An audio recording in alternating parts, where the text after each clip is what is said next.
Maintaining your native hair. Transplant केलेले केस तर नेहमी राहणार, पण जे तुमचे एक्झिस्टिंग हेअर आहे ते टिकवणं तेवढंच गरजेचं आहे. पेशंट आमच्याकडे येतात grade 3 vertex, grade 4, grade 5, grade 6 या स्टेजेसमध्ये. पेशंट जेव्हा ट्रान्सप्लांट करतात तेव्हा त्यांचे ट्रान्सप्लांटेड हेअर तर राहतात, but over a period of time patient त्यांचे जे नॅचरल जे त्यांचे ओल्ड हेअर आहे त्यांच्याकडे ते लक्षच देत नाही. जे लक्ष देणं तेवढंच गरजेचं आहे. अदरवाईज काय होतं, ट्रान्सप्लांटेड हेअर राहतात आणि बाकीचे हेअर्स थिनिंगमध्ये जातात आणि over a period of time तुम्हाला त्याच जागेला परत ट्रान्सप्लांट करायची गरज पडू शकते.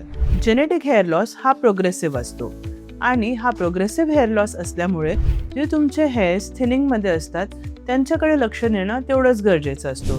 Proper nutrition supplement, proper DHT blockers, proper vasodilators, proper plasma therapies, हे सगळ्यांचं कॉम्बिनेशन तुमचे थिनिंग, प्रोग्रेसिव्ह, जेनेटिकली जे हेअर लॉस थिन झालेले त्यांच्यावरती ट्रीटमेंट करून त्यांना मेंटेन करणं तेवढंच गरजेचं असतं. मेंटेनन्सकडे दुर्लक्ष केल्यास आपण तुमचं थिनिंग बघू शकतो आणि जर का मेंटेन नाही झालं तर हे बॉल्डनेसमध्ये कन्वर्ट होऊ शकतं. न्यू रूट्स नाशिकमध्ये आम्ही फक्त तुमचं ट्रान्सप्लांट करत नाही, बट जे तुमचे जेनेटिकली थिन हेअर आहे त्यांच्यासाठी पण आपण एक योग्य मार्गदर्शन देऊन एक योग्य ट्रीटमेंट प्लॅन करतो.